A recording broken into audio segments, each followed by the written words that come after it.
Assalamualaikum warahmatullahi wabarakatuh. Perkenalkan, nama saya Wania Resdalhi ZZ, peserta pelatihan dasar CPNS Mahkamah Agung tahun 2025.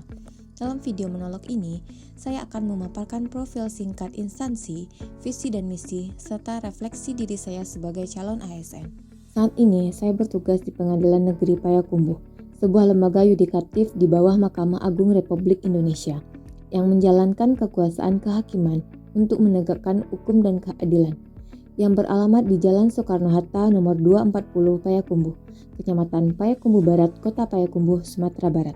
Adapun visi dan misi Pengadilan Negeri Payakumbuh, visinya yaitu terwujudnya Pengadilan Negeri Payakumbuh kelas 2 yang agung.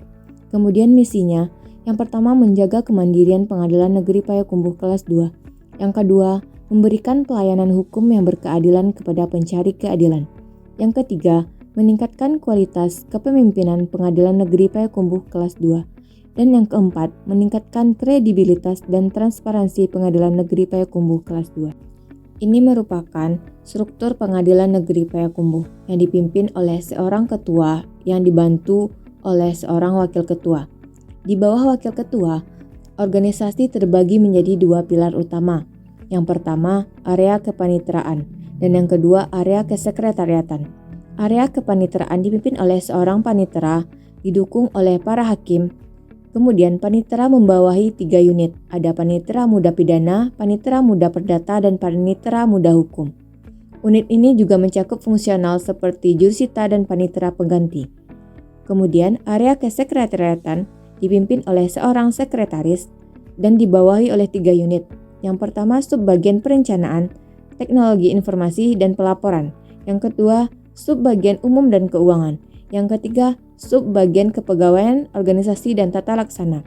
Unit ini didukung oleh staf seperti analisis, bendahara, dan pranata komputer. Adapun peran saya di unit kerja, yang pertama memastikan bahwa setiap berkas yang masuk telah lengkap dan tervalidasi sebelum dilimpahkan kepada majelis hakim.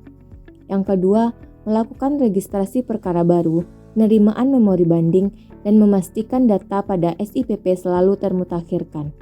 Yang ketiga, membantu masyarakat dalam pengurusan surat izin berkunjung. Dan yang keempat, membantu masyarakat dalam pengurusan surat pinjam pakai barang bukti. Ada beberapa layanan yang akan saya bantu hadirkan. Yang pertama, layanan kepastian informasi dan transparansi proses peradilan. Yang kedua, layanan peradilan yang lebih efisien dan cepat. Dan yang ketiga, dukungan terhadap kualitas dan akurasi putusan hakim. Standar layanan yang harus saya capai bersifat multidimensi. Dari sisi proses, saya harus berpegang pada asas peradilan yang cepat, sederhana, dan berbiaya ringan. Dari sisi pelayanan, saya wajib memberikan layanan prima yang transparan dan akuntabel. Semua ini harus dijalankan sesuai dengan standar operasional prosedur yang berlaku untuk menjamin kepastian dan kualitas layanan hukum bagi masyarakat. Kontribusi tugas pada tujuan besar instansi dengan memastikan setiap detail administrasi perkara berjalan lancar dan akurat. Saya berkontribusi langsung pada percepatan penyelesaian perkara. Hal ini selaras dengan tujuan besar instansi untuk mewujudkan asas peradilan yang cepat dan efisien, sehingga kepercayaan publik terhadap lembaga peradilan semakin meningkat. Kemudian tahap refleksi diri. Ciri Smart ASN yang telah saya jalankan adalah penguasaan teknologi informasi atau digital literasi. Di sini saya aktif menggunakan aplikasi SIPP atau Sistem Informasi Penelusuran Perkara. Yang kedua, aktif menggunakan aplikasi e-Berpadu elektronik berkas pidana terpadu. Dan kemudian sistem digital lainnya untuk menunjang pekerjaan. Selain itu, saya senantiasa menjaga integritas dan menolak segala bentuk gravitasi dan bekerja secara profesional. Aspek yang masih perlu saya tingkatkan adalah kemampuan berjejaring atau networking dan berkolaborasi secara lebih efektif dengan unit kerja lainnya, seperti bagian kesekretariatan, untuk mempercepat penyelesaian kendala teknis yang mungkin muncul. Untuk meningkatkan kinerja layanan, ada 2 hal sederhana yang akan segera saya lakukan.